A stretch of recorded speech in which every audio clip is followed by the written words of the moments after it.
News@5। नई दिल्ली के भारत मंडपम में गुरुवार को इंडिया एआई इम्पैक्ट समिट का चौथा दिन रहा। इस दौरान प्रधानमंत्री नरेंद्र मोदी ने डिजिटल कंटेंट की प्रामाणिकता पर जोर देते हुए कहा कि ऑथेंटिसिटी लेबल होना चाहिए ताकि असली और एआई जनरेटेड कंटेंट में अंतर आसानी से पहचाना जा सके। नई तकनीक पर शुरू में संदेह होना स्वाभाविक है, लेकिन युवा पीढ़ी एआई का इस्तेमाल अपूर्व ढंग से कर रही है। एआई ने मानव सामर्थ्य को कई गुना बढ़ा दिया है, लेकिन इसका जिम्मेदारी से इस्तेमाल करना जरूरी है। पीएम मोदी ने चेताया कि एआई में बदलाव की ताकत है, लेकिन यदि ये दिशाहीन रही तो तबाही भी ला सकती है। एआई को मानव केंद्रित और संवेदनशील बनाना जरूरी है कि आने वाली पीढ़ियों के हाथों में हम एआई का क्या स्वरूप सौंप कर जाएंगे।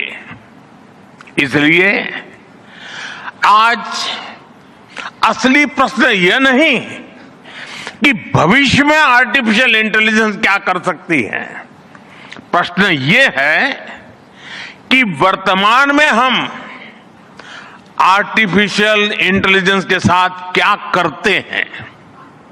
ऐसे प्रश्न मानवता के सामने पहले भी आए हैं। सबसे सशक्त उदाहरण है न्यूक्लियर पावर। हमने उसका डिस्ट्रक्शन भी देखा है और सकारात्मक कंट्रीब्यूशन भी देखा है।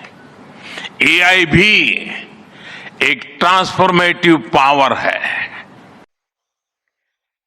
वहीं फ्रांस के राष्ट्रपति इमैनुअल मैक्रों ने भारत की डिजिटल ताकत की सराहना करते हुए कहा कि उन्होंने अपनी बात की शुरुआत मुंबई के एक स्ट्रीट वेंडर की कहानी से की। 10 साल पहले दुनिया ने दावा किया था कि 1.4 बिलियन लोगों को डिजिटल इकोनॉमी से नहीं जोड़ा जा सकता, लेकिन भारत ने इस सोच को गलत साबित कर दिया।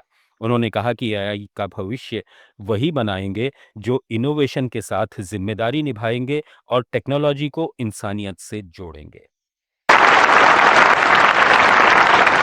Today, some say AI is a game only the biggest can play. That you need $400 billion to be in the race. That nothing can exist between the two blocks. India, France, Europe, together with our partners, those who believe in our approach. Companies, governments, investors might have a different way. The money race is important and we cannot discount it. But the outcomes and real value creation for our population is even more.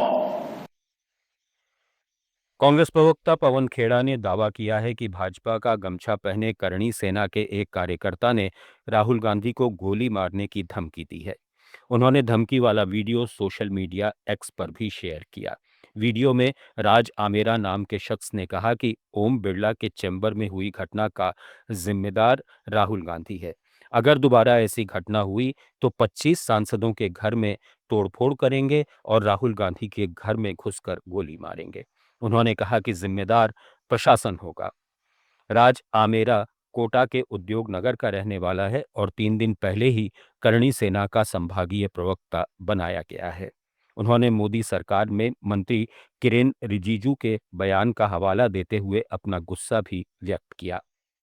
मारने की धमकी आ जाती है। ये एक pattern है और अक्सर ये पैटर्न हमने देखा है। शुरू मोदी जी के या मोदी जी खुद करते हैं या उनके आसपास के लोग करते हैं। यहाँ किरण रिजिजू ने किया और भी कई मंत्री और सांसद कल एक ही सुर में बोल रहे हैं राहुल गांधी इस देश के लिए खतरा है और उसके बाद धमकियां जनरेट होती हैं। ये पैटर्न क्यों है?